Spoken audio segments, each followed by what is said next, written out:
ஓட்டு போடுற ஒவ்வொருத்தரும் விவரம் ஆயிட்டா அப்புறம் நம்ம எப்படி அரசியல் பண்ணுறது? ஏன்பா நீங்கள் இப்படி இருக்கீங்க, என்ன விஷயம்? ஏன் எதுக்காக அலையிற நீ? என்ன இப்படி இருக்கே நீ? நல்லா ட்ரெஸ் பண்ணிக்க தெரியாதா உனக்கு அப்படின்னு கேட்குறான். நான் எப்பவுமே இப்படி தாங்க இருப்பேன், இப்படி தான் நான் ட்ரெஸ் பண்ணியிருக்கேன். ஏன் ஆடாவா இருக்கு, அப்சினாவா இருக்கு? அன்னைக்கே வந்து ஃபர்ஸ்ட் நைட்டெல்லாம் ரெடி பண்ணுறாங்க. இவரும் உள்ளே போனோன்னே எனக்கு டயர்டாக இருக்குன்னு தூங்கிட்டாரு. இல்லை எனக்கு வந்து ஏதாவது படம் பார்க்கணும்னு தோன்றாங்க. எதுக்குங்க இந்த நேரத்தில் போய் படம் பார்க்கணும்னு சொல்கிறீங்க, எங்கே போகுது? ஸோ அன்னைக்கும் படம் பார்த்துட்டு லேட் நைட்டில் வந்து படுத்து தூங்கிய. எத்தனை பேர் இருந்தாலும் ஒரு தனிமை கிடைச்சவொடனே டக்குன்னு போய் ஒரு ஹக் பண்ணிப்பாங்க, ஒரு கிஸ் பண்ணிப்பாங்க, அல்லது அம்மா பார்த்துருவா. இதெல்லாம் நம்ம பார்த்து பழகின அந்த சீன்ஸ், ஷார்ட்ஸு. ஆனால் ஒன்றுமே கிடையாது. அவள் ஒரு நாள் போயிட்டு இதுதான் உங்கள் ரூமா அப்படின்னு போட்டு அந்த ரூம் கதில் கபோர்டு இப்படி தெரிஞ்சுக்கணும். Why do you touch my cupboard? இது என்னோட ரூம், நீ எதையும் இங்கே டச் பண்ணக்கூடாது. அவள் என்ன சமைச்சு போட்டாலும் இது என்ன சாப்பாடா, இது மனுஷன் திம்பானா? ஒரு மாமனார் ஒரு மருமக வீட்டுக்கு வரதுக்கு ஏன் பர்மிஷன் கேட்கணும்? இல்ல, நீங்க மாமனாருன்னு நினைக்கல. நீங்க பார்த்தா இது ஒரு ஆர்டினரியான ஒரு விஷயம் மாதிரி தான் நமக்கு தோணும். ஆனா இதுக்குள்ள எவ்வளவு வலி இருக்கு யோசிச்சு பாருங்க. நக்கீரன் நேயர்களுக்கு வணக்கம். நான் விஜய் ஹரிஹர சுதன். வழக்கு எண்ணில் ஒவ்வொரு வாரமும் வழக்கறிஞர் சாந்தகுமாரி மேம் அவங்க நடத்தின வழக்குகள் பற்றி ஒவ்வொரு எபிசோட்லையும் பேசிகிட்டு இருக்காங்க. இன்றைக்கும் அதே மாதிரி ஒரு வழக்கு பற்றி தான் பார்க்க போகிறோம். வணக்கம் மேடம். வணக்கம். இன்னைக்கு எந்த வழக்கு மேடம்? இன்னைக்கு ஒரு கிளையண்டோட வழக்கு. அது என்ன எப்போ கேட்டாலும் ஆனா பெண்ணான்னு கேட்டுட்டு தான் நம்ம பேச முடியுமா என்ன? அதான் மேடம், எதுவாக இன்னைக்கு கேட்கல. வெரி குட், ரொம்ப நல்லா இருக்கு, இப்படியே இருங்க. ஏன்னா நம்ம வந்து ரம்யான ஒரு பொண்ணுடைய கேஸை பற்றி நம்ம பேச போகிறோம். பொண்ணு வந்து சென்னையை சேர்ந்தவங்க, ஒரு மிடில் கிளாஸ் ஃபேமிலி, ரொம்ப சாஸ்திரம் சம்பிரதாயம் இதெல்லாம் இருக்கக்கூடிய நம்பக்கூடிய ஒரு குடும்பத்திலிருந்து ஒரே பொண்ணு நல்லா படிச்சிருக்கா. நல்ல ஹையர் ஸ்டடீஸ் வரைக்கும் அருமையாக படித்து ஒரு இடத்துல வேலை பார்க்குறா. அவளுக்கு தெரிஞ்சதெல்லாம் படிப்பு, வேலை பார்க்கணும், வீட்டில் அம்மா அப்பா இருக்காங்க, இதுதான் குடும்பம். இதை தவிர வந்து பெரிய அளவில் வெளி உலகத்துலையெல்லாம் இப்போ பசங்கள்லாம் போகிறாங்க பாருங்கள் சினிமாவுக்கு, அது இதெல்லாம் போயிட்டு ஜாலியாக பீச்செல்லாம் சுற்றிட்டு, அந்த மாதிரிலாம் எதுவுமே கிடையாது. அப்படி போனால் தப்புன்னு சொல்கிறதுக்காக சொல்லலை. இந்த பொண்ணுக்கு இவளுடைய உலகமே வந்து படிப்பு, வேலை, பேரண்ட்ஸ், இவ்வளோ தான். இந்த மாதிரியான ஒரு பெண். அப்போ இவங்களுடைய ப்ரொஃபைல் போகுது மேட்ரிமனியில். அதுக்கப்புறம் அவங்க வந்து கேட்குறாங்க பொண்ணு என்ன படிச்சிருக்கா என்ன அப்படின்னு. அவங்க எம்பிஏக்கு மேலே சொல்லி வேறு என்னென்னமோ கூடலாம் சேர்த்து இதெல்லாம் படிச்சிருக்கா, இதில் ஸ்பெஷல்லாம் வெரி குட், நல்லது. எங்கள் பையனும் நல்லா படிச்சிருக்கிறான் என்ன. அவர் எங்கே இருக்காருன்னா அவர் பெங்களூரில் வேலை பார்க்குறாரு. அவங்க சொந்த வீடு எங்கே அப்படின்னா கோயம்புத்தூரில் இருக்குது அவங்களுக்கு வீடு. அப்போ பையனோட யார் இருப்பா, இதெல்லாம் அடிப்படையான ஒரு கேள்வி. அப்போ பையனோட யார் இருப்பாங்க? இல்லை அப்பா அம்மாலாம் அங்கே தான் இருப்பாங்க, பையன் மட்டும்தான் பெங்களூரில் இருக்கான். பொண்ணை கல்யாணம் பண்ணிட்டான்னா பொண்ணு அங்கே தான் போகணும். இவ்வளோ தான் பேசினது. சரி, பொண்ணு மாப்பிள்ளையும் கொஞ்சம் பேச விடுங்க அப்படின்னு சொன்னாங்க. அப்புறம் 2 பேரும் பேசினாங்க. இவ வந்து கொஞ்சம் எதிர்பார்ப்பு இருக்குன்னு தானே, உண்டு வழக்கமாக என்ன கேட்பாங்க, உனக்கு பிடிச்சதா எனக்கு பிடிச்சதா, இதுதான் வந்து உண்மையாகவே ஒரு கேள்வியாக இருக்கும். ஆனால் அவன் வந்த உடனே கேட்குறான், ஆமாம் இந்த வீடு என்ன உங்கள் சொந்த வீடா அப்படின்னு கேட்குறாங்க. அப்புறம் ஆமாம் சொந்த வீடு தான், ஆனால் இந்த சிங்கிள் பெட்ரூம் ஹவுஸ் தான், பெரியதெல்லாம் கிடையாது. நான் வந்து ஒரு மிடில் கிளாஸை சேர்ந்த பெண். என்ன கஷ்டப்பட்டு எங்கள் அப்பா அம்மா படிக்க வச்சாங்க. எங்கள் அப்பா மட்டும்தான் வேலைக்கு போனார். நான் அதை படித்து ஒரு நல்ல வேலை பார்த்தேன். அதுக்கப்புறம் தான் நாங்கள் இந்த வீடு வாங்கி இப்படிலாம் இருக்கோம். அவரோட டெர்மினல் பெனிஃபிட்ஸ் எல்லாம் போட்டிருக்கு. அப்புறம் என்ன பண்ண போகிறோம் அதுக்கப்புறமா, கல்யாணத்துக்கு அப்புறம் என்ன பண்ண போகிறோம், நம்ம வேலை பார்த்துட்டு நம்ம வாழ்க்கையை நடத்த வேண்டியது தான். அப்புறம் நாளைக்கு உங்கள் அப்பா அம்மாவுக்கு பையன் யாரும் இல்லை அப்படின்னா நீ தான் சப்போர்ட் பண்ணணுமா அப்படின்னு. இல்லை எங்கள் அப்பா இப்போ வந்து வேலை பார்த்துட்டு தான் இருக்கார், இப்போதைக்கு தேவை கிடையாது. ஒருவேளை வேலையே இல்லாமல் போய் ரிட்டையர் ஆகி வீட்டில் இருந்தாங்கன்னா ஐ ஆம் தி ஒன்லி டாட்டர், அவங்க பார்த்து தான் நான் இந்த அளவுக்கு வந்திருக்கேன், அதனால் என்னோட கடமை நான் அவங்கள பார்த்துக்கணும் அப்படின்னு. ஓஹோ அப்படியா அப்படின்ட்டு போகிறோம். அப்புறம் அவர் வெளியே போனதுக்கப்புறம் இந்த பொண்ணுக்கு பெரிய சந்தேகம் என்னன்னு கேட்டால், என்னடா வழக்கத்துக்கு மாறாக இருக்காங்க இந்த பசங்கள்லாம், என்னோடய ஃப்ரெண்ட்ஸ் எல்லாம் பேசினாங்க, இப்படி கேட்பா அப்படி சொல்லு, அப்படி கேட்டா இப்படி சொல்லுனாங்க. ஆமாம், அதெல்லாம் ஒன்றுமே கிடையாது, நமக்கு கூட பேசுறதுக்கு வாய்ப்பு இல்லை. அதாவது அந்த பொண்ணு நினச்சதை கேட்கறதுக்கு கூட வாய்ப்பு இல்லை. ஆனாலும் சரி பையன் நல்லா இருக்கான், அவங்க ஜாதியில் இருக்கான், வழக்கமாக அது வந்துடும்ல, அவங்க கல்யாணம் பண்ணிக்கிற முறையில் இருக்காங்க, குலவம், இதெல்லாம் பார்த்து கல்யாணம் பண்ணுறாங்க. கல்யாணத்துக்கான செலவை 2 பேரும் பகிர்ந்து தான் செய்கிறாங்க. அதுக்கப்புறம் அந்த கல்யாணத்துக்கு முன்னாடியிலிருந்தே அந்த பையன் என்னன்னே தெரியல, வித்தியாசமாகவே நடந்துக்கிறான் அவகிட்ட. என்ன இப்படி இருக்கே நீ, நல்லா ட்ரெஸ் பண்ணிக்க தெரியாதா உனக்கு அப்படின்னு கேட்குறான். நான் எப்போவுமே இப்படி தாங்க இருப்பேன், இப்படி தான் நான் ட்ரெஸ் பண்ணியிருப்பேன், ஏன் ஆடாவாக இருக்குது, அப்சினாவாக இருக்குது, ஐ டோன்ட் திங்க் ஸோ அப்படின்னு அந்த பொண்ணு சொல்கிறான். இல்லை அப்சின்னு சொல்லலை, பட் இன்னும் கொஞ்சம் நல்லா ட்ரெஸ் பண்ணிக்கலாமே அப்படின்னு கேட்குறான். சரி பண்ணிட்டா போகுது கல்யாணத்தில். சரி கல்யாண புடவை எடுத்துப்பேன், உங்களுக்கு என்ன பிடிச்சிருக்கு சொல்லுங்கள், அதையே நான் எடுத்துக்கிறேன், அது நல்லா இருக்கா பாருங்கள், ஓ இதுவா ஓகே அதே பண்ணிக்கலாம். அப்புறம் நைட்டில் என்ன ரிசப்ஷனுக்கு என்ன கட்டணும், புடவை தான் கட்டணுமா, சரி நான் புடவையே கட்டிக்கிறேன். ஏன்னா இவளுக்கு வந்து அந்த ட்ரெஸ்ஸிங்குங்கிறது ஒரு பெரிய விஷயம் இல்லை, ஒரு ஷோ ஆஃப் எல்லாம் இல்லாமல் எளிமையாக இருக்கக்கூடிய பொண்ணு. அந்த கல்யாணம் நடக்கும்போதே சின்ன சின்ன விஷயத்துக்கெல்லாம் அந்த கோயம்புத்தூர்கார மாமியும் இருக்காங்களே, 2 பேரும் மாமா அண்ட் மாமி 2 பேருமே அடிக்கடி கோச்சுக்குவாங்க, என்ன இப்படி பண்ணுறேன் நீங்கள், என்ன மாதிரி ஏன் செய்கிறீங்க அப்படின்னு. அது என்ன உங்களுக்கு மட்டும் கழுத்தில் மாலை போட்டார், எங்கள் ஆத்துக்காரருக்கு மாலை போட மறந்துட்டாரா, நீங்கள் சொல்லியிருக்க வேண்டாமா, கவனிச்சிருக்க வேண்டாமா அப்படின்னு. ஐயோ நான் பார்க்கலையே, 2 பேரும் மேடையில் தான் இருந்தோம், அதை எப்படி பார்க்காம இருப்பீங்க, அதனால் என்னங்க எங்கள் மாலையை நீங்கள் போட்டுக்கோங்க, யார் போட்டால் என்ன, இந்தாங்க நான் என்னோடது கழட்டி போடுறேன், இல்லை அந்த மாலைக்கெல்லாம் கேட்கல, அது கூட நீங்கள் கவனிச்சிருக்கல அப்படின்னு என்னென்ன சின்ன சின்ன உப்பு பெறாத விஷயத்துக்கெல்லாம் அந்தம்மா லேசான சண்டையை போட்டுக்கிட்டே இருக்கிறாங்க. அப்புறம் வந்து அன்னைக்கே வந்து ஃபஸ்ட் நைட்டெல்லாம் ரெடி பண்ணுறாங்க. 2 பேரும் ரொம்ப டயர்டு. உங்களுக்கு தெரியும் அந்த பர்டிகுலர் கம்யூனிட்டியை சார்ந்தவங்க மத்தியில் நிறைய செரிமனிஸ் இருக்கும். அதனால் என்ன பண்ணிட்டாங்க, ரொம்ப 2 பேருக்குமே ரொம்ப டயர்டு. இவரும் உள்ளே போனோன்னா எனக்கு டயர்டாக இருக்குன்னு தூங்கிட்டார், ஓகே அப்படின்னு இவளும் தூங்கிட்டான். ஸோ ஒரு பெருசான எதிர்பார்ப்புகளும் இல்லை, அதை நோக்கிய ஏமாற்றங்களும் இல்லை, அப்படி தான் போச்சு. அதுக்கப்புறம் அடுத்த நாள் அப்படிங்கும் போதும் கூட அவங்களுக்குள்ள ஒரு பெருசாக ஒரு அந்யோன்யமே வரல அவளுக்கு. அப்புறம் சரிவா நம்ம எங்கே போகலாம் அப்படின்னு சொல்லி ஹனிமூன் எங்கேயாவது போகலாமாங்கும்போது தான் சிக்கிம்னுடைய கேங்டாக்கை வந்து கற்பனை பண்ணி அங்கே போகலாம் அப்படின்னு சொல்லி எல்லாம் ஃபிக்ஸ் பண்ணுறாங்க. அதுக்குள்ளேயே ஒரு 10 நாளைக்கு பக்கமாக ஓடிப்போச்சு. இந்த பொண்ணுக்கு இப்போ ஒரு எதிர்பார்ப்பு இருந்தது. இப்போ யாரும் இல்லை, பக்கத்தில் பெரியவங்க யாரும் கிடையாது, நம்ம ஒரு குளிர் பிரதேசத்துக்கு போகிறோம், அங்கே போய் சந்தோஷமாக இருக்க போகிறோம் அப்படின்னு நினச்சா. ஆனால் அவன் என்ன பண்ணினான், வெளியெல்லாம் சுற்றி பார்க்கும்போதெல்லாம் கூட வரான், அதை பாரு இதை பாருன்னெல்லாம் சொல்கிறான். சாப்பிட்றாங்க, வராங்க, வந்து ரூமுக்கு வந்த உடனே என்ன பண்ணுறான், நீ இந்த இதாக போத்தி படுத்துக்கோ இங்கேயே, எனக்கு வந்து எங்கே போகிறீங்க இந்த நேரத்தில், குளிராக இருக்குது, வெளியெல்லாம் பனி பெய்யுறது, நீங்கள் ஏன் போகிறீங்க இந்த இடத்துல, இல்லை எனக்கு வந்து ஏதாவது படம் பார்க்கணுன்னு தோணுது, அதனால. எதுக்குங்க இந்த நேரத்தில் போய் படம் பார்க்கணுன்னு சொல்கிறீங்க, எங்கே போவீங்க, ரிசப்ஷனில் வரும்போதே பார்த்தேன் ஒரு டிவி இருந்தது, நான் போய் பார்த்துட்டு வரேன், நீ படுத்துக்கோ நான் அங்கே போய் பார்த்துக்கிறேன். ஸோ மணி 9 ஆகுது, 10, 11. இவளுக்கு பயம் வந்துருச்சு, ஒரு புதிய இடம், நான் மட்டும் தனியாக ரூமில் இருக்கேன். உடனே அது குடுன்னு எந்திரிச்சு வந்து நானும் உங்களோட உட்காந்து வேணாலும் பார்க்குறேன், என்னால் ரூமில் தனியாக இருக்க முடியாது, என்ன இப்படி படுத்துற நீ அப்படின்னு. ஸோ அன்றைக்கும் படம் பார்த்துட்டு லேட் நைட்டில் வந்து படுத்து தூங்கியாச்சு. இதுதான் 4 நாளும் 5 நாளும் நடந்தது. ஒரு 5 days அங்கே இருந்தாங்க, அந்த 5 days அது. ஸோ உங்களுக்கு ஏதாவது பிரச்சனையா, என்னை ஏன் பிடிக்கலையா, அது இருந்தால் ஏதாவது இருந்து சொல்லுங்க. இல்லை அதெல்லாம் ஒன்றும் இல்லை, எனக்கு இப்போ தோணலை அந்த மாதிரியெல்லாம் அப்படிங்கிறான். இட்ஸ் ஓகேயா, நான் கூட நினச்சிருக்கிறேன், டக்குன்னு ஏன் போய் ஒருத்தரை வந்து அந்த மாதிரிலாம் கம்பல் பண்ணணும், இன்ஸ்டட் வந்து நம்ம 2 பேருக்குள்ளேயும் ஒரு லவ் அண்ட் அஃபெக்ஷன் வந்தால் ஆட்டோமேட்டிக்காக அது நடக்கும் தானே, நீங்கள் அதை பற்றி கவலைப்படாதீங்க அப்படின்னு சொல்லிவிட்டு அந்த பொண்ணு வந்துடுறேன். அங்கேருந்து கிளம்பி கோயம்புத்தூர் போகிறாங்க மாமியார் வீட்டுக்கு. மாமியார் உடனே ஆரம்பிச்சுறாங்க, உங்கள் ஆற்றுல அது செஞ்சது தப்பு, இது மாதிரி செஞ்சுருக்கணும், இது தப்பு, இதெல்லாம் என்ன வளர்த்து வச்சுருக்காங்க உங்கள் அம்மா, உனக்கு ஒரு செம்பு எடுத்தால் கூட வைக்கிறது உனக்கு வைக்க தெரியல, எப்படி இருக்கணும்னு தெரியல. அப்போ அவள் சொல்கிறேன், இல்லை மாமி நான் கற்றுக்கிறேன், நான் இவ்வளோ நாளும் படிச்சுட்டே இருந்துட்டேன், எங்கள் வீட்லேயும் வந்து என்னை வந்து நீ படி மேலவான்னு தான் சொன்னாங்க, நிறைய வீட்டு வேலையெல்லாம் சொல்லலை, அது எனக்கு தெரியல, but I love to work, நானும் உங்கள்கிட்ட இருந்து கற்றுக்கிறேன், வர்றவளுக்கெல்லாம் நான் சொல்லிக் கொடுக்குறது தான் இங்கே கிளாஸ் நடத்தணுமாக்கும் அப்படின்னு ஏதோ அந்த மாதிரி சத்தம் போட்டுரும். Okay leave it. ஒரு 2 நாள் இருந்தாங்க. அப்போ 2 நாள் இருக்கும்போது, இல்லை இதுக்கு முன்னாடியே ஹனிமூன் நடக்கும்போது இவங்க அப்பா ஒரு ஃபோன் பண்ணுறாரு.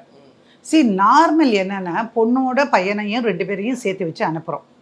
அந்த இடங்கிறது 2 பேருக்குமே புதுசு.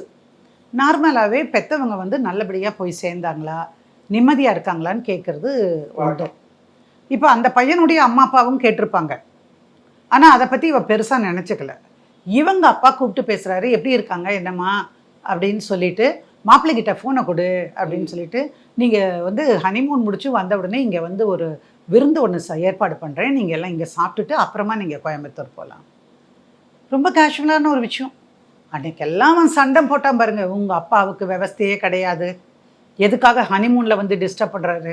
என்னவோ இவங்க 2 பேரும் ஆற தழுவி அற்புதமான ஒரு வாழ்க்கை, ஒன்றுமே கிடையாது. அதுக்கு நடுவில் ஒரு சத்தமா, இல்லை நீங்கள் அப்படி சொல்லாதீங்க, அப்பா வந்து விருந்துக்கு வரணுங்கிறக்க தான் ஆச்சு, ஏன் வந்தப்புறம் கூப்பிட்டா பத்தாதா அப்படின்னா, இல்லை உங்களை கேட்காம எப்படி அரேஞ்ச் பண்ண முடியும். மாப்பிள்ளை வீராப்போன்னு சொல்ல கூட எனக்கு தோணலை, அவனுக்கு இவங்களை பிடிக்கலை அப்படின்னு எனக்கு தோணுச்சு. சரி, அப்புறம் தான் கோயம்புத்தூர் வந்தாங்க. கோயம்புத்தூர்லையும் இது மாதிரி நடந்தது. அப்போது மாமிக்கிட்ட இவங்க அப்பா கூப்பிட்டு கேட்குறாரு, பெங்களூருக்கு குழந்தைகள் 2 போய் கொடுத்தனம் வைக்க போகிறோம், நாங்கள் இங்கேருந்து வரலாமா, நீங்கள் சொல்லுங்கள், நீங்கள் பர்மிஷன் தரீங்களா அப்படின்னா பொண்ணுடைய அப்பா கேட்குறாரு. நீங்களாம் எதுக்கு வந்துட்டு, அவங்க 2 பேரும் தானே வாழ போகிறா, அதுக்கு யாருமே தேவையில்லை, அவங்க போய்ப்பாங்க, நீங்கள் ஒன்றும் கவலைப்படாதீங்க அப்படின்ட்டார். அப்படின்னா என்ன அர்த்தம், நீ வர வேண்டான்னு அர்த்தம். பட் இவங்க இங்கே விருந்தெல்லாம் முடிச்சுட்டு கோயம்புத்தூரில் அங்கேருந்து கிளம்பும்போது இந்த பையனுடைய அம்மா அப்பா அக்கா எல்லாரும் தான் வராங்க. இல்லை, இவளுக்கு மனசில் வருத்தமாக இருக்குச்சே, நம்ம அப்பா நியாயமாக முறைப்படி மரியாதை கொடுத்தணும், உங்கள் அப்பாவுக்கு மரியாதையே தெரியல எப்போவும் அப்படிம்பார். எது சொல்லு, ஹனிமூனில் ஃபோன் பண்ணாரா, மரியாதை இல்லை அப்படின்னா நான் உன்னை என்ன பண்ணிவிடுவேன், எதுக்கு என்ன பின்னாடியே வர்றாரு அவர், மாப்பிள்ளை மேலே எனக்கு நம்பிக்கை இல்லை உங்கள் அப்பாவுக்கு அப்படி. மாப்பிள்ளை மேலே நம்பிக்கைக்காக கேட்குறது. அதே மாதிரி அவங்க வீட்டில் கேட்டால் அது பொண்ணு வீட்டில் அப்படின்னு சொல்லலாமா தப்ப, அந்த மாதிரியெல்லாம் இல்லை. பட் அப்படி இருந்தாலும் அவள் அட்ஜஸ்ட் பண்ணிவிட்டு இங்கேருந்து ட்ராவலில் ரொம்ப சந்தோஷமாக எல்லார்ட்டையும் பேசிட்டு போகிறா. அங்கேயும் போயிருக்காங்க. பட் அங்கே போனதுக்கப்புறம் கூட இப்போ நார்மலாக நம்ம சினிமாவில் எல்லாம் கூட பார்ப்போம் பார்த்தீங்களா, எத்தனை பேர் இருந்தாலும் ஒரு தனிமை கிடச்சோடனே டக்குன்னு போய் ஒரு ஹக் பண்ணிப்பாங்க, ஒரு கிஸ் பண்ணிப்பாங்க, அல்லது அம்மா பார்த்துருவா. இதெல்லாம் நம்ம பார்த்து பழகின அந்த சீன்ஸு ஷார்ட்ஸு. ஆனால் ஒன்றுமே கிடையாது. போனதில் இருந்து அவன் அவங்க அப்பாவோட பேசுகிறான், அம்மாவோட பேசுகிறான், அக்காவை வாடி போடின்ட்டு என்னவோ பேசிட்டு, அவங்களாம் அப்படி தான் பேசுவாங்க, பேசிகிட்டே இருந்தான். இவ்வளவும் வந்து அந்த கான்வர்சேஷன் எல்லாம் மிங்கிள் ஆனா. அப்புறம் அன்னைக்கும் போயிட்டு பெட்ரூமில் போயிட்டு, நீ படுத்து தூங்கிக்கோ கதவு சாத்திட்டு அப்படின்னு, அப்பா அம்மா எல்லாரும் இருக்காங்க, நான் அவங்களோட பேசணும். ஐயோ எனக்கு கதவு சாத்தினா பயமாக இருக்கும், நான் தனியாக படுக்க மாட்டேன் அப்படின்னு அந்த பொண்ணு சொல்கிறான். பொண்ணு சொன்ன உடனே அவன் சொல்கிறான், அப்போ நீ கதவை திறந்து வச்சுட்டு படுத்துக்கோ. ஓகே, கதவை திறந்து வச்சுட்டு அவங்க அப்பா அம்மா கூட ராத்திரி விடிய எல்லாம் பேசிட்டு கலாட்டா பண்ணி சிரிச்சுட்டு, அவங்க தான் ஆகட்டும், இவ குடும்பத்துக்கு வந்த பொண்ணு, அவளை கூப்பிட்டுருக்கலாம், வாமா நீயே வந்து உட்காந்துக்கோ, தூக்கம் வரலன்னா இங்கே வா, ஏன் நம்ம பேசின்னு இருக்கலாம் அப்படின்னு சொல்லியிருக்கலாம். அது கூட கிடையாது. ஸோ இவளுக்கு அது வருத்தமாக இருந்தது. அடுத்த நாள் அவங்க கிளம்பி, அடுத்த நாள் ஒரு 2 நாள் இருந்துட்டு எல்லாம் வெளியே சுற்றி பார்த்துட்டு கிளம்பி போகிறாங்க. அப்புறம் இவ்வளோ அவனும் மட்டும்தான் இருக்காங்க. அவள் ஒரு நாள் போயிட்டு, இதுதான் உங்கள் ரூமா அப்படின்னு போட்டு அந்த ரூம் கதில் கபோர்டு இப்படி தெரிஞ்சுருக்கான். Why do you touch my cupboard, இது என்னோட ரூமு, உனக்கு வந்து அந்த ரூம் கொடுத்துருக்கேன்ல, நீ எதையும் இங்கே டச் பண்ணக்கூடாது. ஏன், இந்த ரூம்னா இது நம்ம வீடு தானே, நம்ம அகத்தில் நம்ம வந்து எதையும் பார்க்க மாட்டோமா, இதில் என்னங்க இப்படி தப்பாக நினச்சிக்கிறீங்க அப்படின்னு. ஏன்னா நீங்கள் எப்படி தப்பாக நினச்சிக்கிறீங்க, இல்லை எனக்கு அதெல்லாம் பிடிக்காது, என் பொருள் எதுவும் தொடக்கூடாது, எதுவுமே கூடாது அப்படின்னு அந்த பையன் சொல்லிடுறான். இவளுக்கு ஒரு மாதிரி முகத்தில் அரைஞ்ச மாதிரி இருக்குது. அப்புறம் திரும்ப தன்னோட ரூமுக்கு வந்து உட்காந்துக்கிறா. அப்புறம் கொஞ்சம் நேரம் கழித்து எழுந்து போகலையா, வேலைக்கு போகலையா என்னன்னு கேட்குறாரு. 2-3 நாளைக்கு ஆஃபீஸுக்கு நான் கொண்டு போய் விடுறேன், நீ வா, அப்புறம் நீ கற்றுக்கணும், நீ கற்றுட்டு நீ தான் வரணும், எனக்கு இன்னும் தெரியல. அப்போ அவங்க அக்கா வந்து ஃபோன் பண்ணி கேட்குறாங்க, என்ன நீ ஆஃபீஸ் போய்க்கெல்லாம் கற்றுக்க மாட்டியா அப்படின்னு. அவங்க அம்மா, ஐயோ நான் அப்படியெல்லாம் சொல்லலை அக்கா, இந்த மாதிரி தான் அப்படின்னு. ஸோ எல்லாரும் ஒன்றா இருக்காங்க, இந்த பொண்ணு மட்டும் ஒரு தனிமையாக ஒரு தீவுக்குள்ளே இருக்கிற மாதிரி இருக்க வேண்டியிருக்கு. அவன் கூட்டிகிட்டு போகிறான், வாசலில் இறக்கி விடுறான். திரும்ப ஈவினிங் ஒரு 2-3 நாள் இப்படியே போகுது. அப்போது போன பிறகு 3ஆவது நாள் சொல்கிறான், நீயே பார்த்து போய்க்க வேண்டியது, இதுக்கு மேலே என்னால் கொண்டு வந்து உன்னை விட முடியாது, நான் என் ஆஃபீஸ்க்கு போகணும். சரி ஒன்று பண்ணுங்க, இங்கே எங்கே வந்து மெட்ரோ ஸ்டேஷன் இருக்குதுன்னு சொல்லுங்கள், இல்லையா பஸ் ஸ்டாப் எங்கே இருக்குதுன்னு சொல்லுங்கள், நான் அங்கே வந்து ஏறிக்கிறேன், நீங்கள் 2 நாள் சொல்லி கொடுத்தீங்கன்னா நான் பழகிப்பேன். அதெல்லாம் முடியாது, நீயே போய்க்க வேண்டியது, நீயே வந்துக்க வேண்டியது.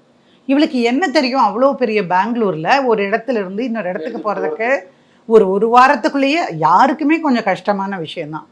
அவள் என்ன பண்ணிட்டா, அவளுக்கு தெரியாது எங்கே பஸ் ஸ்டாப் இருக்குன்னு. உடனே அங்கே ஒரு ஆட்டோ வரும்போது ஆட்டோவை நிறுத்தி ஆட்டோவில் ஏறிட்டு போயிட்டு, அதே மாதிரி அங்கேருந்து கிளம்பும்போது ஆஃபீஸில் இருக்கக்கூடிய செக்யூரிட்டியை கூப்பிட்டு ஒரு ஆட்டோ கொடுத்து வந்துட்டான். இப்படி ஒரு 2-3 நாள் போன உடனே அவங்க அக்கா அங்கேருந்து பேசுகிறாங்க. என்ன ஆட்டோவில் தான் வந்து இறங்குறியா, ஆட்டோவில் போகலையா, போறியாமே, ஏன் நீ எல்லாம் பஸ்ஸில் போக மாட்டேயா? அல்ல மீடியேட்டர் கூட இல்லை, எல்லாத்துக்கும் வந்து யாராவது ஒருத்தர் குறை சொல்லிகிட்டே இருக்காங்க. எனக்கு தெரியாதுங்க, எங்கே இருக்குது என்னன்னு தெரியாது, அதனால தான் தெரிஞ்சுக்கிற வரைக்கும் அதெல்லாம் தெரிஞ்சுக்க. இப்போ நீ அவன் இல்லாமல் நீ ஒரு டெல்லியில் உனக்கு வேலை கிடைக்குது, நீ வேலைக்கு போகிற, அங்கே வந்து யாராவது வந்து உனக்கு கையை பிடிச்சி காட்டுவாங்களா? நீ தானே கற்றுக்கணும். சரி, இது ஒரு பிரச்சனை. அவன் என்ன சமைச்சு போட்டாலும் இது என்ன சாப்பாடா, இது மனுஷன் திம்பானா அப்படிங்கிறார். இல்லைங்க, எனக்கு இவ்வளோ தான் தெரியும், இப்போ தான் நான் கற்றுட்ருக்குறேன், கொஞ்ச நாளாக கல்யாணம்னு பேச்சு எடுத்ததுக்கப்புறம் தான் நான் கற்றுட்ருக்குறேன், பட் நான் சீக்கிரமாகவே கற்றுக்குறேன் அப்படின்னு ஃபோனில் கேட்குறா. அத்தை, மாமி நான் இதை எப்படி பண்ணணும் சொல்லுங்கள் அப்படின்னு. அந்த அம்மா ஒரு தடவை ஒழுங்காக சொல்லிச்சு. 2வது தடவைலேருந்து உங்களுக்கெல்லாம் மற்றதெல்லாம் தெரியும், உங்களுக்கு இதெல்லாம் தெரியாதுன்னு நினச்சி இவன் முகத்தில் அரைஞ்ச மாதிரி அழுது பாவமாக இருந்தது அந்த பொண்ணுக்கு. அவன் அழுதுட்டு அவங்க அப்பா கூப்பிட்டு நலம் விசாரிக்கிறதுக்கு கூப்பிட்டுருக்குறா. கூப்பிட்ட போது அவங்க அப்பா, நீ வா, நீ வேணா வந்துட்டு போ அப்படின்னு. இல்லைப்பா, அது எப்படி விட்டுட்டு வர்றதுப்பான்னு. இரு நான் வரேன்ட்டு அவங்க அப்பா கிளம்பிட்டார். ஒரே பொண்ணு இல்லையா, யாருக்கும் ஒரு பாசம் இருக்கும், அவளுக்கு என்ன பண்ணுறதுன்னே தெரியல. அவங்க அப்பா வந்துட்டார்.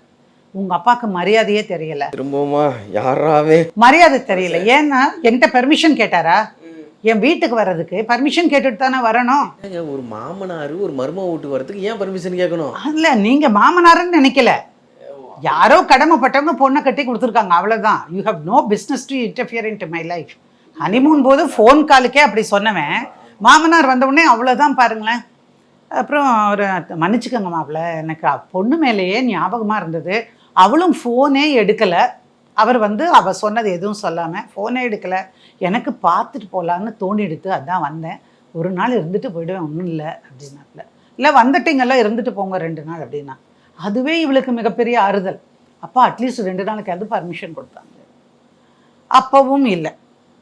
இதெல்லாம் முடிஞ்சு வெளியே போனதுக்கப்புறம் ஏறத்தாழ 1.5 மாதம் 2 மாதம்லாம் இருந்திருக்காங்க பெங்களூரில்.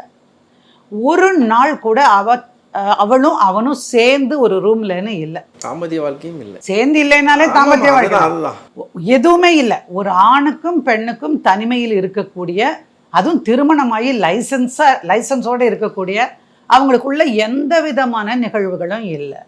அப்போ தான் அவளுக்கு சந்தேகமாக வருது, ஏன்ப்பா நீங்கள் இப்படி இருக்கீங்க, என்ன விஷயம் அப்படின்னு. ஏன் எதுக்காக அலையிற நீ? அதாவது ஃபஸ்ட்டு டைமு மலரணும், மனசு மலர்ந்து ஒரு விஷயம், இது அது மலர விடாமல் அந்த மொட்டுலேயே கருக செய்கிற மாதிரி வார்த்தையில் அவன் விட்டுறான். அதுக்கப்புறம் அவளால் வந்து அவன் பக்கத்தில் கூட போக முடியலை. ஸோ விலகிடுறாங்க, 2 பேருமே விலகிடுறாங்க. அப்புறம் அவங்க அம்மா ஏதோ ஒரு நாள் ஏதோ பேசும்போது, என்ன அல்ல அவங்க அம்மா வந்திருக்காங்க, கோயம்புத்தூர்லேருந்து 2வது தடவை வந்திருக்காங்க. வந்து பார்த்துட்டு இருக்கும்போது, என்ன நீங்கள் 2 பேரும் தனித்தனியாக படுத்துட்ருக்கீங்க அப்படின்னு அவங்க அம்மா கேட்டாங்களாம். இல்லை அவளுக்கு அதுதான் பிடிச்சிருக்குன்னு சொன்னா அதனால. ஆமாம், நீ என் பையனை கல்யாணம் பண்ணிட்டு எதுக்காக இங்கே வந்த நீ அப்படின்னு அந்த அம்மா கேட்க, இவன் என்னன்னு சொல்லுவான். மாமி, நீங்கள் உண்மையை தெரியாமல் நீங்கள் சொல்கிறீங்க, நீங்கள் உங்கள் மகனை கேளுங்க, என்ன இங்கே தான் இருக்கணும்னு சொல்லியிருக்காரு, அவர் ரூம்குள்ளே வந்து எதையும் தொடக்கூடாதுன்னு சொல்லியிருக்காரு, நோ என்ட்ரின்னு போட்டார் போர்டை, நான் எப்படி உள்ளே போவேன் அப்படின்னு கேட்டிருக்கிறார். இந்த கேள்விக்கு அந்த அம்மாவுக்கு வந்தது, நீ வந்து கல்யாணம் ஆகி ஒரு 3 மாதம் கூட ஆகலை, இவ்வளவு குறை சொல்கிற நீயே அப்படின்னு. அந்த அம்மா நினைக்கிறாங்க இவ சொல்கிறப்ப. அவனை கேட்டவனே, அம்மா அவகிட்ட போய் பேசிட்டேன்னு அதோட நிறுத்திக்கிறான், என்ன நடந்ததுன்னு சொல்லலை. இவ தான் உங்களை கேட்க சொன்னால, உன் மகனை பார்த்து கேட்க வேண்டியதானே என்ன நடந்தது அப்படின்னு. சரி, நீ இப்படி இருந்தால் அவனுக்கு எப்படி பிடிக்கும் அப்படின்னு இந்த அம்மாவே. ஸோ சம்திங் ராங்குன்னு தெரியுது. அதனால் அப்புறம் மறுபடியும் 2-3 நாள் இருக்காங்க. இருந்துட்டு அந்த பொண்ணுக்கிட்ட சொல்கிறாங்க, இல்லை நான் நினைக்கிறேன் இது ஒத்து வராதுன்னு, நீ பேசாமல் டைவர்ஸ் கொடுத்துட்டு போயிடு, என் பையனுக்கு நான் 2வது கல்யாணம் பண்ணி வைக்கிறேன் அப்படின்னு. அது நீங்கள் கல்யாணத்துக்கு முன்னாடியே சொல்லியிருக்கலாமே அப்படின்னு அந்த பொண்ணு கேட்குறா. இவ்வளோ வாய் பேசுறதுனால தான் உன்னை அவன் வேண்டான்னு விட்டுருக்கான் அப்படின்னு நான் நினைக்கிறேன். அதெல்லாம் முடியாது மாமி, அப்படியெல்லாம் நீங்கள் பேசாதீங்க, நீங்கள் பெரியவா, நீங்கள் வந்து என்னை ஆசீர்வாதம் பண்ணி உங்கள் பையனுக்கும் கொஞ்சம் புத்தி சொல்லுங்கள். என்கிட்ட குறை இல்லைன்னு நான் சொல்லவே மாட்டேன், என்கிட்ட ஏதாவது குறை இருக்கலாம், நான் அதை எல்லாம் மாற்றிக்கிறதுக்கு எவ்வளோ what best I can do, I do that மாமி அப்படின்னு அந்த பொண்ணு தான் நல்லா தான் பேசுகிறா. பட்டு இல்லை, அவனுக்கு அதில் இஷ்டமே இல்லை, அப்படித்தான் சொல்லணும், இஷ்டமே இல்லை. அப்புறம் அங்கே இருக்கிற போது கூட உனக்கு என்ன வரும், வேறு எங்கேயாவது வீடு வச்சுருக்கீங்களா, ஏதாவது நிலம் வச்சுருக்கீங்களா, உங்களுக்கு பாரம்பரியமாக ஏதாவது சொத்து உண்டா, உனக்கு என்ன வரும், இந்த மாதிரியான விஷயங்கள்லாம் வந்து அவளுக்கு ரொம்ப இரிட்டேட்டிங்காக இருந்தது. நீ ஒரு ஹஸ்பண்டுங்கிற முறையில் ஒரு மனைவி கிட்ட எப்படி நடந்துக்கணுமோ அந்த மாதிரி நீ நடக்கலை. அப்படி நடக்காத போது நீ இதெல்லாம் கேட்க வேண்டிய அவசியம் இல்லை. ரெண்டாவது, நான் கல்யாணத்துக்கு முன்னாடியே சொல்லிட்டேன், இந்த ஒரு வீடு தவிர எனக்கு எதுவும் கிடையாதுன்னு. எங்கள் அப்பாவுடைய காசும் என்னுடைய காசும் சேர்ந்து வாங்கின ஒரு வீடு, அது மட்டும்தான் எனக்கு. எங்கள் அப்பா அம்மாவுக்கு முடியாத நிலைமையில் நான் கட்டாயமாக பார்க்கணுன்னு சொல்லியாச்சு. அப்போ என்னோடய ஃபினான்ஷியல் ஸ்டேட்டஸ் உனக்கு தெரிஞ்சு தானே இருக்குது. இன்னும் அதுக்கப்புறம் வாழ முடியலை. நேராக அவங்க அப்பா அம்மாவுக்கு ஃபோன் பண்ணுறா, கிளம்பி மெட்ராஸ்க்கு வந்துடுறாங்க. என்ன எக்ஸ்பெக்ட் பண்ணுறாங்க இவங்க பேரண்ட்ஸ்னால், அந்த பையன் வருவான், வந்து பேசுவாங்க, இல்லை பொண்ணு மாப்பிள்ளை வீட்டிலேருந்து அவங்க அப்பா அம்மாவாவது வந்து பேசுவாங்கன்னு. அவங்க பேசுகிறதே இல்லை. ஒரு நாள் இவரே ஃபோன் பண்ணி அந்த அம்மாட்ட, மாமி சொல்லுங்க எப்படி இருக்கேள், என்ன பொண்ணு இங்கே வந்து நாளாகிடுத்து, அவரும் வந்து பார்க்கல அப்படின்னு அவங்க கேட்குறாங்க. அப்போது எதுக்கு வந்து பார்க்கணும், அவள் தானே கிளம்பி வந்தா, வேணும்னா அவள் தேடி போகட்டும், இல்லைன்னா உங்கள் வீட்லேயே வச்சுக்கோங்க, அவள் வரலைன்னு யார் அழுதா அப்படின்னு சொல்லுறேன். நான் அழறேன் மாமி, நான் பொண்ணை பெற்றவன், எப்படி இவ்வளவு தூரம் செஞ்சு எல்லாம் முடிச்சு அனுப்பி நல்லபடியாக வாழணும்னு அனுப்பிட்டு அவகிட்ட என்ன குறை கண்டீங்க அப்படின்னு. அப்போது அந்த அம்மா சொல்லுது, இந்த பொண்ணு கூடவே இருக்க மாட்டேங்குது அப்படின்னு. தென் இவ சொல்கிற அப்பா வந்து கேட்கும்போது, இல்லைப்பா அவருக்கு என்னை பிடிக்கலை, அவர் என் பக்கத்தில் கூட வரமாட்டேங்கிறாரு, ரூமே தனித்தனியாக வச்சுட்டாரு, அதனால் எனக்கு இதுக்கு மேலே இதை சொல்ல தெரியல. I am not a slave, I can't go and beg for sex. நீங்கள் கேளுங்க, எனக்கு அது வேணும், நீ என்னோட இருன்னு என்னால் சொல்ல முடியாதுப்பா, யாராலையும் முடியாது. அந்த பொண்ணு வெளிப்படி, அப்பா உன்ட்ட இதெல்லாம் நான் பேசவே கூடாது, ஆனாலும் சொல்கிறேன், என்னால் அப்படி இருக்க முடியாதுப்பா அப்படின்னு அவ சொல்கிறா. அப்புறம் இங்கே இருக்காங்க. அது இந்த சமயத்தில் தான் வந்து என்னை பார்க்க வர்றாங்க. என்ன பண்ணலான்னு தெரியல. அவருக்கு கொஞ்சம் ஏஜ் ஆகிருந்தது, அந்த அம்மாவுக்கும் ஏஜ் தான். இந்த பொண்ணை இப்படி நம்ம விட்டுட்டு போகிறோமேங்கிற கவலையில் மாலை மாலையாக வந்து கண்ணீர் விடிச்சாங்க மொத்தத்தில். நீங்கள் என்ன நினைக்கிறீங்க, ஒரு டைவர்ஸ்க்கு வராங்கன்னு வச்சுக்கோங்க, அப்பா அம்மா சொல்கிறத மட்டுமே வச்சு நம்ம கேஸெல்லாம் எதுவும் பண்ணிட முடியாது. முதல்ல அந்த பொண்ணு வரணும், வந்து அந்த பொண்ணு பேசட்டும், அந்த பொண்ணுக்கு என்ன வேணும்னு சொல்லட்டும். அப்படியெல்லாம் ஒரு பொண்ணை கல்யாணம் பண்ணிட்டு விட்டுட்டு போகணும்னு சொல்லி எந்த சட்டமும் சொல்லாது. அவ்வளோ ஈஸியானதல்ல டைவர்ஸ் கிடைக்கிறதும். அப்புறம் பேசினதுக்கப்புறம் இந்த பொண்ணு வந்தா. அவங்க சொன்னாங்க, மேம் நான் நிஜமாகவே அவரோட வாழத்தான் விரும்புகிறேன், பட் என்னை வந்து ஒரு மனுஷியாகவே மதிக்க மாட்டேங்கிறாங்க, எந்த நேரமும் அவங்க அம்மா அக்கா இவங்க இன்ட்ரூஷன் வேறு எல்லாத்துலேயும், அவருக்கே என் மேலே விருப்பமே இல்லை அப்படின்னு. சரின்னு இங்கேருந்து ஒரு 4 பேரை அனுப்பி கோயம்புத்தூரில் கொண்டு போய் அவங்கள இறக்கி பேச சொல்லி, இவர் போகலை, அவங்கள பேச சொன்னால், இல்லை அந்த பொண்ணை என் பையனுக்கு பிடிக்கல, அதுக்கு நான் என்ன பண்ணட்டும், நான் நல்லா இருக்கட்டும்னு தான் செஞ்சு வச்சேன், பையனுக்கு உங்கள் பொண்ணை பிடிக்கல, போய் நிம்மதியாக அவளும் போய், அவளே நாங்கள் போக சொல்லலை, அவளே கிளம்பி போயிட்டா, நாங்கள் எதுவும் கூப்பிட்ற மாதிரி இல்லை, அவள் அங்கேயே இருக்கட்டும், டைவர்ஸ் கொடுங்க. அதுக்காக அவன் வந்து இவ்வளோ பண்ணியிருக்காங்க. அதாவது மிடில் கிளாஸ் ஃபேமிலியில் ஒரு காசும் ஒரு பைசாவும் வந்து வேல்யூ, அவ்வளோ வேல்யூபிள். அப்படி வேல்யூபிளான மணியை செலவழித்து தான் தன்னுடைய பொண்ணை கட்டி கொடுக்குறாங்க. எதுக்காக? ஒரு நல்ல வாழ்க்கை துணை இருக்கட்டும், நமக்கு பின்னாடி அவளை பார்த்துக்கிறதுக்கு ஒருத்தர் இருப்பாங்க, ஒருத்தருக்கு ஒருத்தர் ஆதரவாகவும் சப்போர்ட்டாகவும் இருப்பாங்க. ஸோ நத்திங் இஸ் தேர்.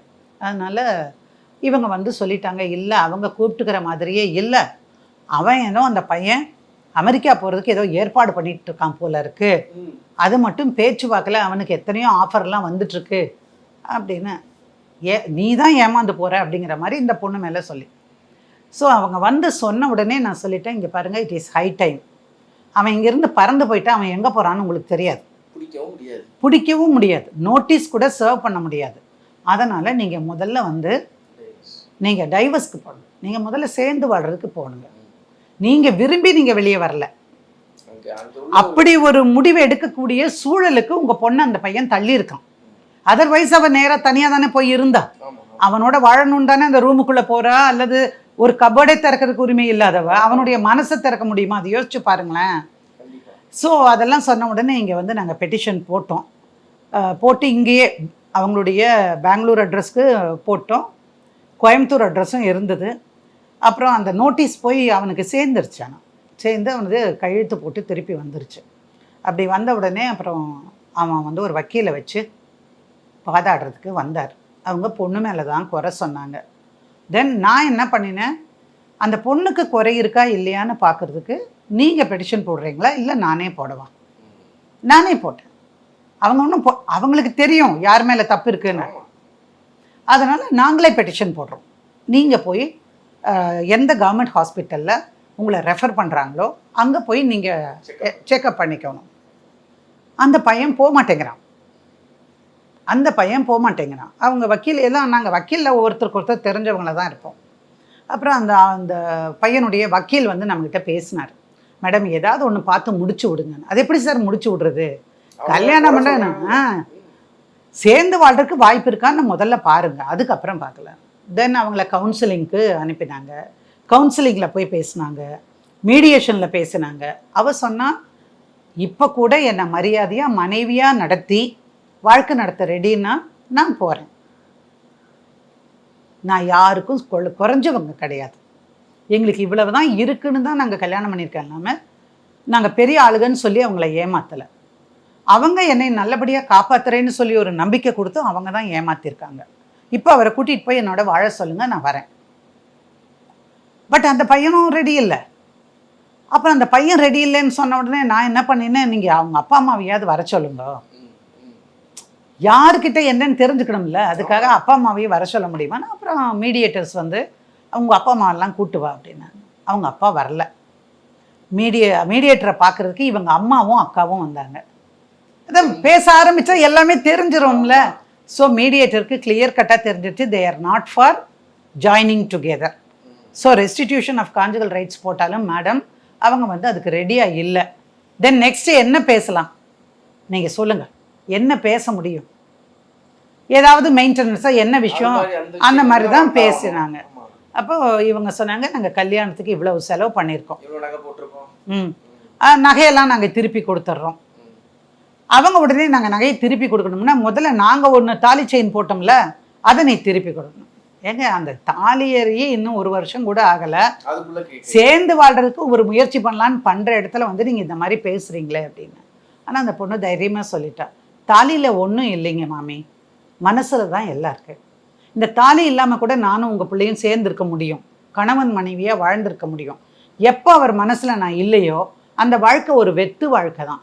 உங்களுக்கு தாலி தானே வேணும், அதை கொடுத்துடலாம். இந்த பொண்ணோட அம்மா கூட வந்திருந்தாங்க. அவங்க அப்பாவுக்கு முடியலை, அதனால் இந்த பொண்ணு அம்மா வந்திருந்தாங்க. அந்த அம்மா அழுக பாருங்களேன். உண்மையிலேயே சொல்கிறேன், ஒரு தாய்க்கு தான் அந்த வருத்தம் தெரியுங்க. தப்பு எதுவும் பண்ணாமல் நீங்கள் பார்த்தா இது ஒரு ஆர்டினரியான ஒரு விஷயம் மாதிரி தான் நமக்கு தோணும். ஆனால் இதுக்குள்ளே எவ்வளவு வலி இருக்குது யோசிச்சு பாருங்க. அந்த அம்மாவுக்கு பேச பேச நீங்கள் நன்னா இருப்பேளா அப்படின்னு ஏதோ ஒரு வார்த்தை விட்டுட்டாங்க. அவ்வளோதான். இந்த அம்மா கோயம்புத்தூர்கார அம்மா வந்து நல்ல ஒரு சத்தம் போட அப்புறம் மீடியேட்டர் மிரட்டி அமர்த்தினாங்க. அப்புறம் அவங்க சொன்ன போது இந்த பொண்ணுக்கு மினிமம் 25 lakhs கொடுத்தா தான் கொடுக்க முடியும் அப்படின்னு. ஸோ ஆரம்பித்து ஒரு 40லேருந்து 30க்கு வந்து 25 கொடுப்பாங்கன்னு ஆன வரைக்கும் பேசி 1 வருஷம் 1.25 வருஷம் 1.5 வருஷம் ஒன்றும் நடக்கலையே. கடைசியாக நான் வந்து இந்த மெடிக்கல் இதுக்காக ஒரு பெட்டிஷனை போட்டு விட்டேன். அனுப்பட்டும், அவன் இங்கே வரமாட்டேன்னு சொல்கிறது என்ன, நான் அனுப்ப சொல்கிறேன். கோர்ட்டார் உத்தரவு போட்டால் போய் தானே ஆகணும், போகாமல் இருக்க முடியாதுல்ல. அதனால் நான் போங்க அப்படின்னு சொல்லி ஒரு உத்தரவு அவங்களும் கொடுத்தாங்க. எந்த கோர்ட்டுமே கொடுக்கும் யார் மேலே தப்பு இருக்குன்னு தெரியறதுக்காக. அந்த பையன் போக மாட்டேன்னா அப்போ we can draw inference. நீங்கள் ஏன் கவலைப்படுறீங்க? You can. இல்லை சார், அது மட்டும் இல்லை, டைவர்ஸ் கிடைக்கிறது கிடைச்சிடலாம், but what about my money which I had spent for the marriage, அதனால் அதெல்லாம் கொடுத்து தானே ஆகணும் அப்படின்னு. அப்புறம் அவரே வந்து ஜட்ஜே கூட ஒரு 4:30 மணிக்கு மேலே கோர்ட்டு இதெல்லாம் அடங்கின பிறகு வந்து அவங்க சேம்பரில் வச்சு எதையாவது ஒன்று பேசி முடிங்க. நான் இவ்வளோ அமௌண்ட்டுன்னு சொல்ல மாட்டேன். That is not my duty. முடிச்சுட்டு போங்க. நீங்கள் பொண்ணை வேண்டாங்கிறீங்க, நீங்கள் தான் வேண்டாங்கிறவங்க, அவங்க இப்போவும் வாழணும்னு தான் சொல்கிறாங்க. அப்போ யூ நீட் டு பே. கல்யாண செலவெல்லாம் யார் செஞ்சா? அவங்க தான் செஞ்சாங்க. அப்போ நீங்கள் தான் கொடுத்தாகணும். அதனால் நீங்கள் பேசணும். சேம்பரில் வேண்டாம், நீங்கள் போய் வெளியே உட்காந்து நீங்களா பேசுங்கன்னு. அப்புறம் ஒரு 4-5 தடவை பேசினதுக்கப்புறம் 15 லட்சம் கொடுத்தா கூட போதும் அந்த பொண்ணு சொன்னான். ஆனால் அவர் அது கூட கொடுக்கல, 10 லட்சத்துக்கு மேலே வரல. அப்புறம் ஏதோ சொல்லி ஒரு 11 லட்சம் தான் கொடுத்தா. அவர் சொல்லிட்டா, இந்த பொண்ணு சொன்னான், மேடம் 1 வருஷம் நான் சம்பாரிச்சேன்னா எவ்வளவோ சம்பாரிச்சிருப்பேன், அவன்கிட்ட நான் பிச்சை எடுக்க விரும்பலை மேடம், அவன் என்ன கொடுக்குறானா கொடுக்கட்டும், நான் முடிச்சுட்டு போகிறேன், அவ்வளோதான். அதை வச்சு அதுக்கப்புறம் மியூச்சுவல் கன்சென்ட் போட்டு அந்த 11 லட்சம் வாங்கிட்டு அவள் வெளியே வந்தான். இல்லை நான் என்ன சொல்கிறேன், உங்களுக்கு அந்த பொண்ணு இங்கேயே இருந்திருக்கலாம். நீங்கள் என்ன சொல்கிறீங்க, நீங்கள் உங்களால் வந்து தாம்பத்திய உறவு கொள்வதில் விருப்பம் இல்லை, நான் மாட்டேன்னு நீங்கள் நினச்சிங்கன்னா நீங்கள் எதுக்கு ஒரு பொண்ணோட வாழ்க்கையை கெடுக்கிறதுக்காக நீங்கள் வரீங்க? உண்மையிலே பெரிய வயலன்ஸு. அதை விட அவங்க அம்மாக்காரி கேட்டதான் எனக்கு இப்போ ஞாபகம் வருது. அவள் ஏதாவது மேரிட்டல் ரேப்புன்னு கேஸ் போட்டுற போடாரா உன்னை, ஜாக்கிரதையா இருந்துக்கோ. ஆப்ஷனே இங்கே கொடுக்கல. அதுதான் கொடுக்கல. என்னத்த ஒரு அம்மா சொல்ல வேண்டாமா, தப்பு பண்ணி நடந்துக்கிறதுன்னு நேரில் பொண்ணுக்கு எதிரில் சொல்ல வேண்டாம், தனிப்பட்ட முறையிலையாவது அவனை சொல்லியிருக்கலாம். அல்லது அவங்க அப்பாவோ அவங்க மாமாவோ யாரோ வந்து பேசியிருக்க. ஒன்றுமே கிடையாது. ஒரு இளம் பெண்ணோட வாழ்க்கை வீணாக போயிடுச்சு. இப்போ கூட நீங்கள் கேளுங்க, கல்யாணமா எனக்கு வேண்டவே வேண்டாம், நான் தனியாகவே இருந்துக்கிறேன், எங்கள் அப்பா அம்மா கூட இருந்துக்கிறேன், இது நிம்மதி, என்னோட செல்ஃப் ரெஸ்பெக்டுக்கு எனக்கு எந்த பங்கமும் வரக்கூடாது, I am going to stay like this madam அப்படின்ட்டு. அந்த சுயமரியாதைன்னு ஒரு விஷயம் வந்து அவங்க இருந்ததுனால தான் அதை வந்துட்டு வெளியே வர முடிஞ்சிருக்கு. நிஜமாக அந்த அந்த சென்ஸ் கூட இல்லாம கணவனே அருவருப்பா இருக்குங்க எனக்கு. எப்படி இப்படி எல்லாம் ஒரு பெண்ணை ட்ரீட் பண்ண முடியுது? நீங்க சொல்லுங்க. கல்யாணம் பண்ணிட்டு போனா நீ எப்படி படிச்சிருக்கியோ அவளும் படிச்சிருக்கா, நீ சம்பாதிக்கிற மாதிரி அவளும் சம்பாதிக்கிறா, உங்க அப்பா அம்மா எப்படி அழுது பெத்தாங்களோ அப்படிதானே அவங்களும் பெற்றிருப்பாங்க. எல்லா வழியும் ஒரு வழி எல்லாம் தானே. அப்ப அப்படி இருக்கும்போது நீ வசந்தவன் பொண்ணு தாழ்ந்தவன்னு நினைக்கிறதுக்கு உனக்கு என்ன ரைட் இருக்குன்னு கேட்கிறேன். அட்லீஸ்ட் அந்த பொண்ணுக்கு தைரியமா வந்தா பாருங்க, அதுவே போதும்னு தோணும். தைரியத்துக்கு பாராட்டுகள். ஒரு தடவை விடுதலை வாங்கி கொடுத்துட்டீங்க, நன்றி. தமிழகத்தின் அரசியல் புலனாய்வு வரலாறு நக்கீரன் பப்ளிகேஷன்ஸ். இந்த கோடை விடுமுறையை புத்தகங்களுடன் கொண்டாடுங்கள். கோடை காலத்தை முன்னிட்டு ஏப்ரல் 23 முதல் மே 30 வரை நக்கீரன் வெளியீடுகளான அனைத்து நூல்களுக்கும் 25% சிறப்பு தள்ளுபடி. புத்தகங்களால் கோடையை கொண்டாடுவோம். நக்கீரன் டிவிக்கு சப்ஸ்கிரைப் செய்யுங்கள். உங்கள் ஆதரவே எங்கள் பலம். ஆசிரியர்களுக்கு நண்பனாகவும் மாணவர்களுக்கு ஆசானாகவும் திகழும் தேர்வு வழிகாட்டி. ஒவ்வொரு பாடத்திற்கும் அனுபவமிக்க ஆசிரியர்களின் துல்லியமான தெளிவான விடைகள். CNC இருக்கு, தேர்வு பயம் எதற்கு? இது தீரன் பப்ளிஷிங் ஹவுஸ் விற்பனை வெளியீடு.